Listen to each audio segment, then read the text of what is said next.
ये बिहार के राजा का बनाया हुआ है। घाट का नाम है दरभंगा घाट। पहले ये दरभंगा पैलेस था, अब ये ब्रिज रामा पैलेस है। होटल बना है ना? हाँ।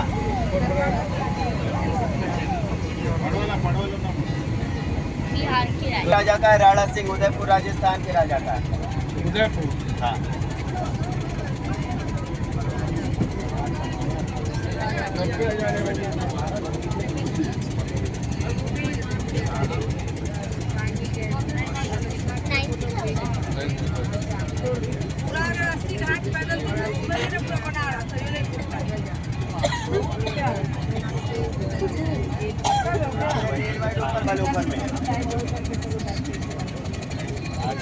सुनने दो पहले।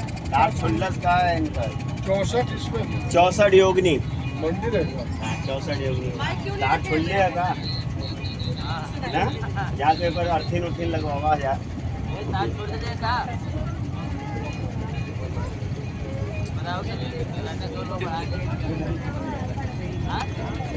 वो नहीं होगा ना।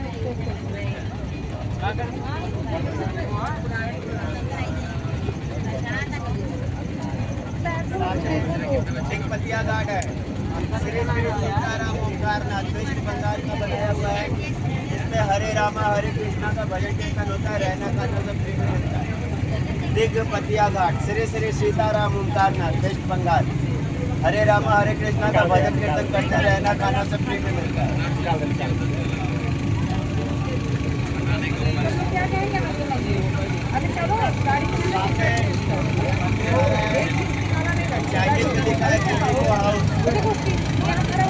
इस घाट पे महाभारत के 5 पांडवों ने स्नान किया था।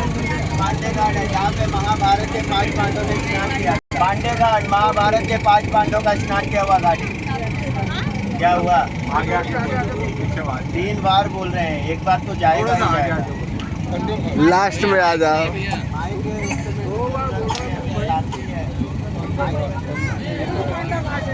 छोटा सा स्पीकर रख लेता।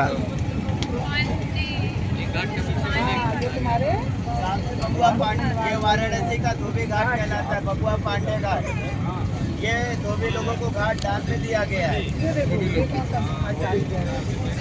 सामने बबुआ पांडे घाट है, ये घाट धोबी लोगों को दान में मिला था।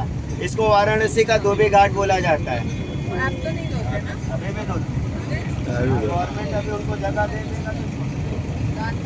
बाप रे। राजा महाराजा का कपड़ा खुलता होगा। आगे राजा घाट, राजा घाट बालाजी बाजीराव पेशवा पूना महाराष्ट्र के राजा का है। बालाजी बाजीराव पेशवा पूना महाराष्ट्र के राजा। ये 1807 में बना, जहाँ पे घातक गोभी लागा चुनरी में दाग स्मार्ट संख्या। राजा घाट बालाजी बाजीराव पेशवा का है, पूना महाराष्ट्र के राजा का। ये 1807 में बना, जहाँ पे घातक मूवी लागा चुनरी में दाग smart Shankar Indira tiger movie की शूटिंग हुई। अच्छा, एक साथ सब मूवी का नाम बता दिया है। पेंटिंग बना हुआ है। इस घाट का नेम प्रेस रिपोर्टर का घाट है। नारद जी का घाट, जो अपने वर्ल्ड के पहले प्रेस रिपोर्टर थे, जहाँ पे उन्होंने अपने चुगली का त्याग किया है। इस घाट पे पति और पत्नी साथ में स्नान नहीं करते, नहीं झगड़ा होता है। नारद जी का घाट है, जहाँ पे उन्होंने अपने चुगली का त्याग किया था। पति और पत्नी साथ में नहीं स्नान करते, नहीं तो उनके बीच में झगड़ा होने लगता है। चुगली घाट, सब घाट है यहाँ।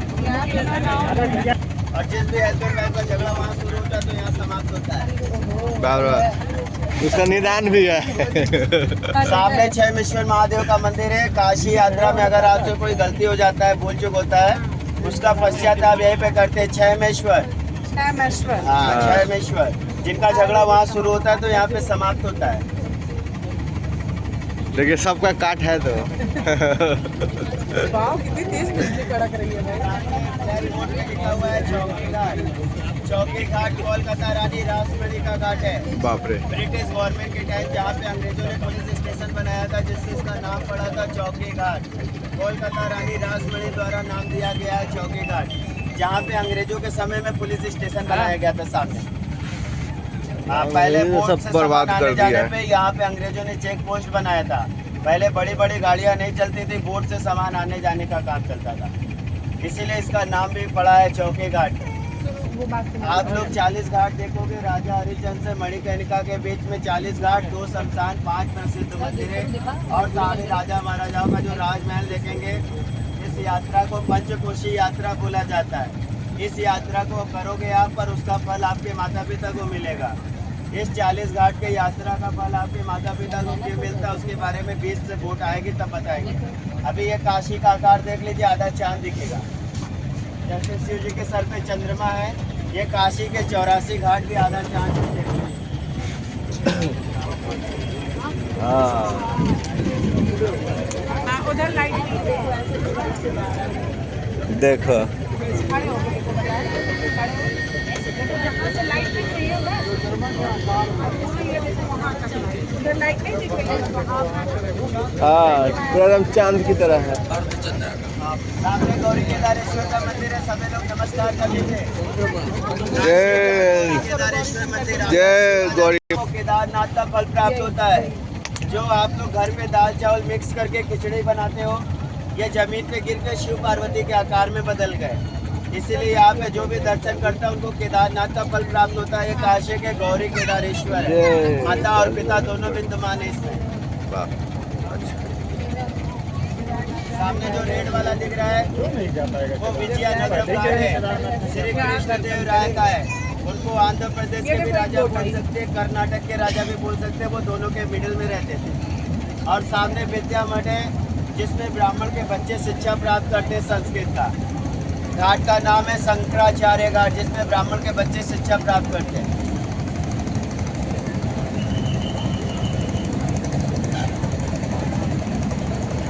ये नारा भगवान का वचन हो,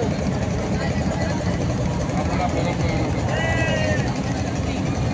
यहाँ पे जिला जलता हुआ दिख रहा है, यहाँ पे सभी लोग नमस्कार कर लीजिएगा। यहाँ से अब आपका यात्रा आरंभ होगा, पंचकोशी यात्रा। इस घाट का नाम है राजा हरिश्चंद्र घाट। सत्यवादी राजा हरिश्चंद्र दुनिया के पहले राजा थे, जिन्होंने अपने जीवन में कभी झूठ नहीं बोला था। इसी बात का परीक्षा लिया ऋषि विश्वामित्र ने सत्य का। उनके स्वप्न में आकर उनका राजपाट दान के लिए दान लेने के बाद दान श्रृंखला में उनसे बोला, हमारे शिष्य को और हमें भोजन कराइए।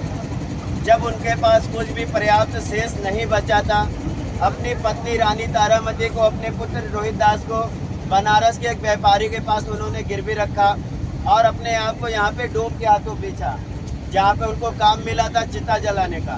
इसी जगह पे राजा हरिश्चंद्र ने चिता जलाने का काम किया, तो उनको विश्वनाथ मंदिर में जाने पे प्रतिबंधित लगा दी गई।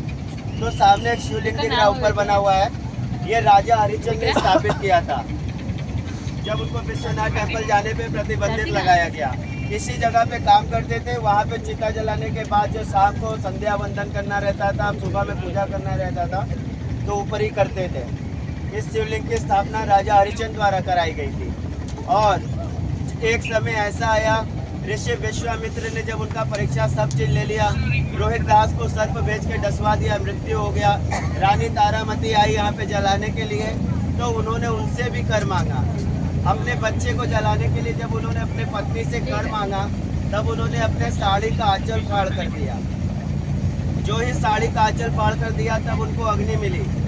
जैसे ही राजा हरिश्चंद्र पिता होने के लिए पिता थे, तो चिते के आग वही दे सकते थे। जब वो आग जलाने के लिए जाते हैं, ऋषि विश्वामित्र प्रकट हो जाते हैं, बोलते हैं, राजन आप अपने परीक्षा में सफल हुए। मैं ऋषि विश्वामित्र जो आपका सत्य का परीक्षा ले रहा था, आप उसमें सफल हुए। आप अपना राजपाट वापस ले लीजिए। तब ऋषि विश्वामित्र को राजा हरिश्चंद्र ने कहा, जिस चीज़ का दान कर दिया उसे कभी वापस नहीं लिया। अगर आप मुझे कुछ देना चाहते हो, 3 वचन दो। 3 वचन में राजा हरिश्चंद्र ने 2 वचन जगत कल्याण के लिए लिया और एक अपने पुत्र के लिए लिया। पहला वचन कि जैसा परीक्षा लिया मेरे सत्य का, आने वाले इस संसार में किसी का सत्य का परीक्षा मत लेना। उन्होंने वचन दिया कि आज के बाद इस संसार में किसी का भी सत्य का परीक्षा नहीं लिया जाएगा राजा। दूसरा, मेरे पुत्र को अकारण मृत्यु मिला है, जिसको आप जीवन दान दीजिए। रोहित दास को जिस सर्प ने डसा वो ऋषि विश्वामित्र ने भेजा था, इसीलिए दूसरे वचन में उन्होंने जीवन दान दिया। तीसरा, इस काशी नगरी में मेरे सारे समस्याओं का समाधान हुआ है। यदि काशी में प्रवेश करने वाले की मृत्यु हो जाए तो उसको मोक्ष की प्राप्ति हो, वो शिवलोक का अधिकारी बने। तो यहाँ पे जो राजा महाराजा का नाम बता रहे हैं, ये सभी लोग यहाँ पे मरने के लिए ठहरे। यहाँ पे अगर कोई मरता है तो वो दोबारा इस पृथ्वी पे जन्म नहीं लेता है, इसीलिए यहाँ पे राजा और महाराजा मरने के लिए ठहरते थे। राजा हरिश्चंद्र दुनिया के पहले राजा बने जो जिंदा स्वर्ग प्रस्थान किए काशी से। बोलिए राजा हरिश्चंद्र महाराज की। जो यात्रा आप कर रहे हो, इस काशी को आप देख रहे हो, इस काशी को 6 नामों से जाना जाता है। काशी, वाराणसी, बनारस, आनंदवन, मोक्षधाम, रुद्रवास। पहला नाम माता पार्वती ने दिया था आनंद कानन। आनंद का मतलब होता है खुशी, कानन का मतलब होता है जंगल। माता पार्वती ने इसका नाम दिया था आनंद कानन, एक खुशियों का जंगल। वीराना नहीं। दूसरा नाम है काशी। बाबा विश्वनाथ 12 ज्योतिर्लिंग के प्राइम मिनिस्टर है, विश्व ब्रह्मांड के नायक। श्री काशी विश्वनाथ का दूसरा नाम दिया गया था काशी। तीसरा नाम है वाराणसी। वाराणसी आपका टोटल 84 घाट है। इधर का लास्ट है वरुणा, इधर का लास्ट है 80 नदी, वरुणा नदी मिलने से इसको वाराणसी नाम मिला। चौथा नाम है बनारस। बनारस का पान, बनारस की कचौड़ी, बनारस की गलिया, बनारस की साड़ी और बनारस की गाली बहुत ही प्रसिद्ध है, जिससे इसको चौथा नाम दिया गया था बनारस। पांचवा नाम है मोक्षधाम, जहाँ पे राजा और महाराजा मरने के लिए ठहरते थे। छठा नाम है रुद्रवास, जहाँ के कंकड़ में भगवान शंकर बसते हैं। एक कंकड़ को भी अगर आपने पूजा किया तो महादेव का पूजा कर दिया। इस शहर को बोला गया कंकड़ कंकड़ विराजे शंकर। 9 खंड पृथ्वी, 10वां खंड काशी। ये काशी पृथ्वी पे नहीं, स्वयं महादेव के त्रिशूल पे बसा है, जिसका आकार है चंद्रकाल। इस काशी की कभी भी अंत नहीं होगी। स्वयं महादेव ने इसका आश्वासन दिया, दुनिया का पहला शहर काशी है, दुनिया का आखिरी शहर भी काशी होगा। जो स्वयं महादेव ने इसकी सुरक्षा लिया है अपने ऊपर कि परले के भी समय नहीं डूबेगी ये काशी, ऐसा आश्वासन हमें मिला अविनाशी से। तो महादेव इसकी सुरक्षा स्वयं करते हैं। प्रलय भी आ जाएगी, पृथ्वी भी खत्म हो जाएगा, तो काशी उसमें सुरक्षित रहेगा जहाँ से धर्म की स्थापना होगी। इस काशी में जो अभी आप घूम रहे हो, आप अपने मन से प्रवेश नहीं कर सकते हो। इस काशी में जब महादेव आपको बोलते हैं, भेजते हैं, तभी आते हो आप अपने मन से। अगर आपको ऐसा लगता है कि आप कुछ पैसा कलेक्ट कर लोगे, थोड़ा बैग वैग पैक करके 4 कपड़े रख के काशी में आ जाओगे, तो आप नहीं आ सकते, क्योंकि काशी में आने के लिए आपको आपके कल्प कल्पांतर, युग युगांतर, जन्म जन्मांतर के पुण्य जब उदय हो जाते हैं, तब आपको इस काशी में प्रवेश मिलता है। नहीं तो यहाँ पे आने वाले 25 रुपये के हड़िये में राख बनकर आते हैं और सोचते हैं कि मेरे अस्थियों का विसर्जन काशी के गंगा तट पे हो जाए और मुझे मोक्ष प्राप्त हो जाए। तो उस शहर को आपने अपनी आंखों से देखा है, स्वर्ग देखने जैसा है कि आपने काशी देखा, उसका श्रेय जाता है आपके माता पिता को। इसीलिए आपके माता पिता को इसका फल मिलता है, क्योंकि उनके सत्कर्मों का फल है कि आप इस काशी को अपने आंखों से देख पा रहे हो। तो अगर इस शहर को आप देख रहे हो और जो भी यहाँ पे पुण्य अर्जित करोगे, वो आपके माता पिता के लिए रहेगा।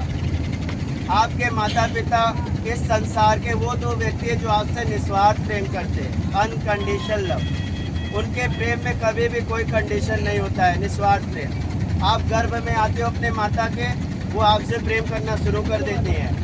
वो ये नहीं जानती कि आप लड़का होंगे या लड़की, आप गोरे होंगे या काले, आप पतले होंगे या मोटे, ऐसा नहीं सोचती।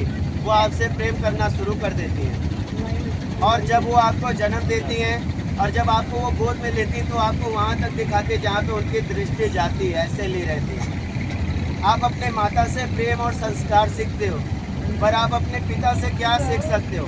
संघर्ष, परिश्रम क्या होता है वो आप अपने पिता से सीखिए। जब आप कूलर, पंखे, एसी में आराम से सोते हो, तब भी आपके पिता आपके बेहतर भविष्य के लिए दिन रात मेहनत करते हैं। ना वो बारिश देखते हैं, ना वो ठंड देखते हैं, वो दिन रात आपके बेहतर भविष्य के लिए मेहनत करते हैं और अपने जीवन का पाई आपके ऊपर खर्च करते हैं। पर जब वो आपको अपने कंधे पर बैठाते हैं, तो आपको वहाँ तक दिखाते हैं जहाँ पर उनकी दृष्टि नहीं जाती है। तो इस संसार में सबसे पहला कर्तव्य अपने माता पिता का सेवा करना है आपका। आप तीर्थ यात्रा नहीं करते, कोई बात नहीं, मंदिर नहीं जा पाते, कोई बात नहीं, दान नहीं करते कोई बात नहीं, सिर्फ अपने माता पिता का अगर आप सेवा करते हो तो आपको किसी तीर्थ यात्रा, किसी मंदिर का, किसी दान का ज़रूरत नहीं पड़ता है। स्वयं महादेव और माता पार्वती का कृपा आपके ऊपर हो जाता है। तो इसलिए सबसे पहले अपने माता पिता का सेवा करिए, फिर तीर्थ यात्रा जाइए, मंदिर जाइए, दान करिए। अपने जीवन के पहले कर्तव्य को कभी भी भूलिएगा नहीं, अपने माता पिता को। और अभी के जनरेशन में जो आप लोग अपने माता पिता से सोशल मीडिया के थ्रू प्रेम करते हो, वो प्रेम करना बंद कर देना। क्यों? आप जो मम्मी का फ़ोटो मदर्स डे पे, पापा का फ़ोटो फादर्स डे पे ऑनलाइन अपने माता पिता से प्रेम करते हो, ये प्रेम मत करो, ऑफलाइन करो। जैसे मोबाइल को समय देते हो, दोस्त यार को समय देते हो, पढ़ाई को समय देते हो, वैसे ही एक छोटा हिस्सा निकाल कर अपने माता पिता को दो। क्योंकि आप इस संसार में पैदा हुए हो, डाउनलोड नहीं हुए हो। इसीलिए हमेशा अपने माता पिता से ऑफलाइन प्रेम करिए, ऑनलाइन मत करिए।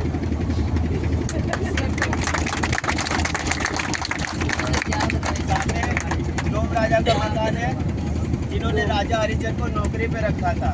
इसमें खाना चिता के आग से बनता है, मणिकर्णिका की चिता के आग से खाना बनता है। जहाँ पे आप लोग गंगा आरती देख रहे थे, वो छतरी वाली घाट, वो दशाश्वमेध घाट है, जहाँ पे ब्रह्मा जी ने महायज्ञ किया था और राजा दशरथ ने अश्वमेध का एक भाग यज्ञ कराकर 10,000 अश्वों का दान किया था, जिससे उसका नाम पड़ा था दशाश्वमेध घाट।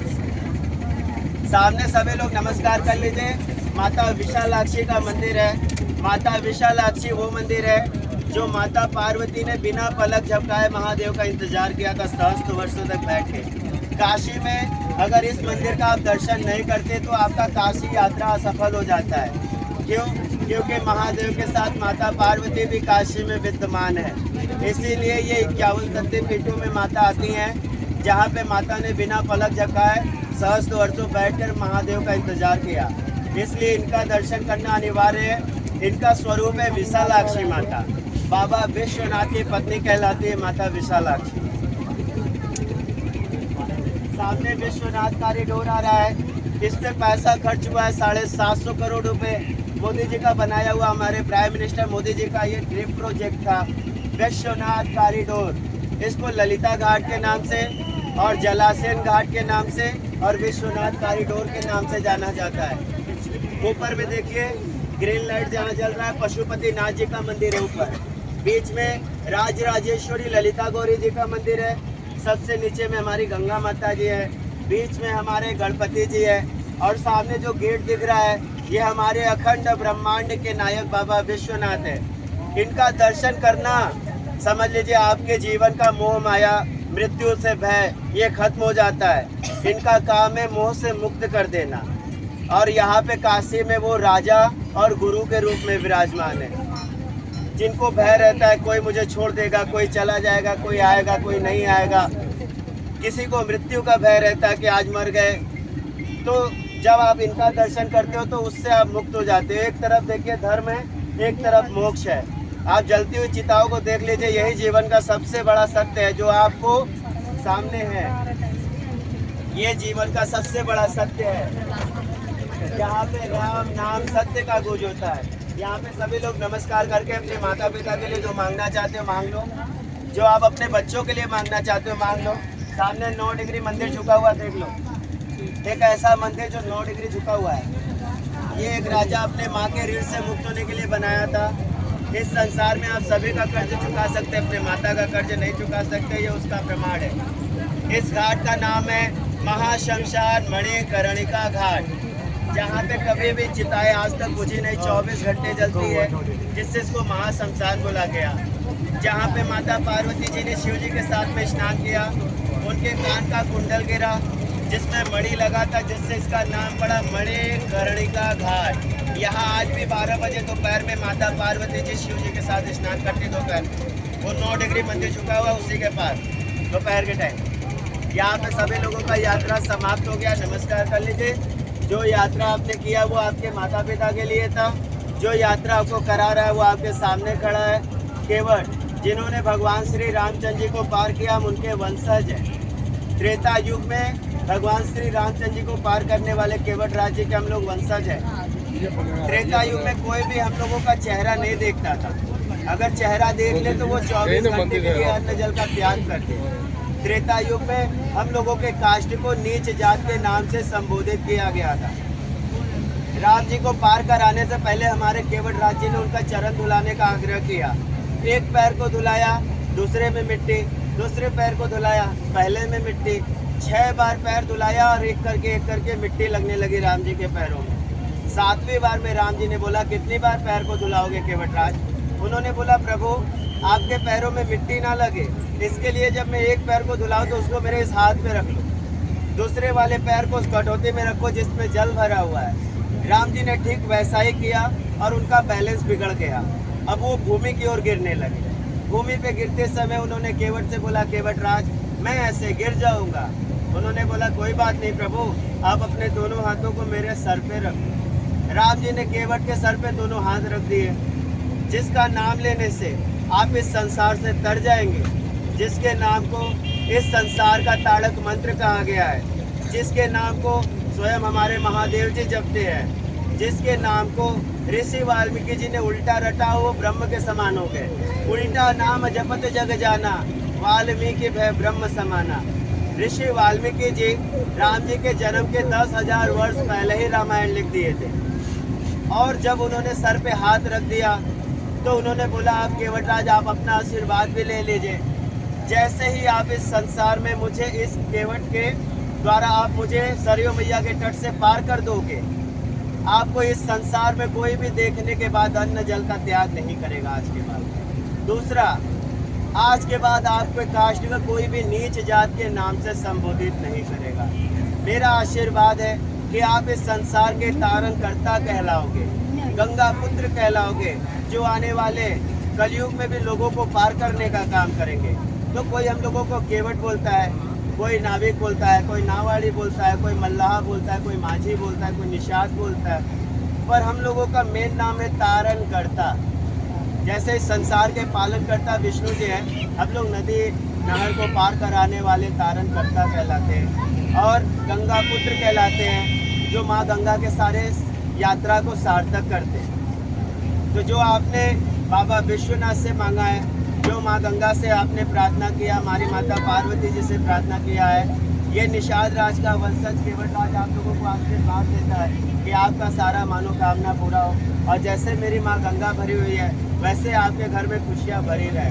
बोलिए सियावर चंद्र की जय, माता की जय, पार्वती पते जय, धर्माल ये जय। जयपुर के राजा का। जब आप अपने बोट से उतरेंगे, अपना cell phone, mobile, purse, bag को अच्छी तरीके से आप चेक कर लेंगे।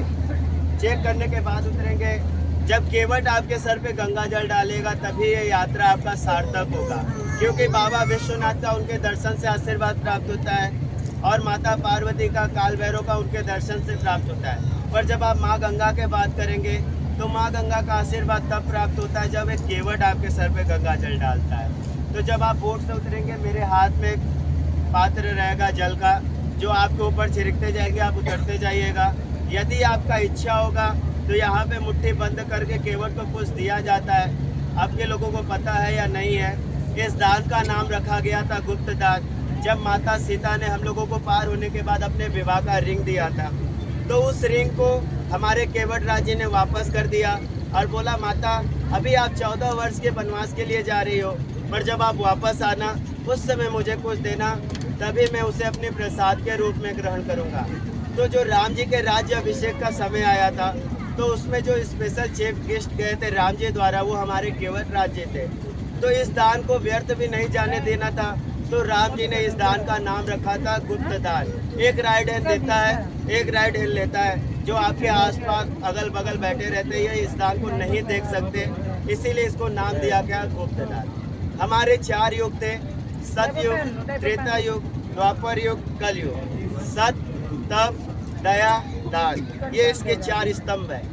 सतयुग में लोग सत्य बोलते थे, लोगों ने झूठ बोलना शुरू किया, सतयुग समाप्त हो गया। आया त्रेता युग, ऋषि मुनि तपस्या करते थे, जगत कल्याण के लिए यज्ञ करते थे, उन्होंने तप करना, यज्ञ करना छोड़ा, त्रेता युग समाप्त हुआ। फिर आया द्वापर युग। द्वापर युग में 56 करोड़ लोग आपस में लड़के मरे महाभारत में। दया खत्म हुआ, फिर आया कलयुग। इस संसार में जिस दिन दान का अंत हो जाएगा, जिस दिन आपके अंदर देने की भावना, दान करने की इच्छा खत्म हो जाएगी, समझ लीजिए इस संसार का अंत निकट है। उसके कुछ ही क्षण बाद इस संसार का अंत हो जाएगा, जिस दिन इस संसार से दान लुप्त हो जाएगा। अभी हम लोग कलयुग में हैं। कलयुग एक ऐसा है, अगर आप इसके प्रभाव से कैसे बचेंगे? आप इसके प्रभाव में अभी सभी लोग हैं। जो लोग मदिरा पान करते हैं, मांसाहार करते हैं, वो कलयुग के प्रभाव में हमेशा रहेंगे। जिस घर में माताएं गैस खोलकर खाना बनाती हैं, उस घर में कलयुग हमेशा प्रवेश किया रहेगा। जिस घर में अतिथि आते हैं पर उनका सत्कार नहीं होता है, माता पिता है वृद्धा अवस्था में है, उनका सेवा नहीं होता है, उस घर में कलयुग हमेशा प्रवेश किया रहता है। जिस घर में जुआ खेलने वाले लोग रहते हैं, सोने की चोरी करके रखे हुए लोग रहते हैं, उस घर में भी कलयुग हमेशा प्रवेश किया रहता है। जिस घर में पराय स्त्री पराय पुरुष से संबंध रखने वाले लोग रहते हैं, उस घर में भी कलयुग प्रवेश किया रहता है। कलयुग किसको बख्शता है?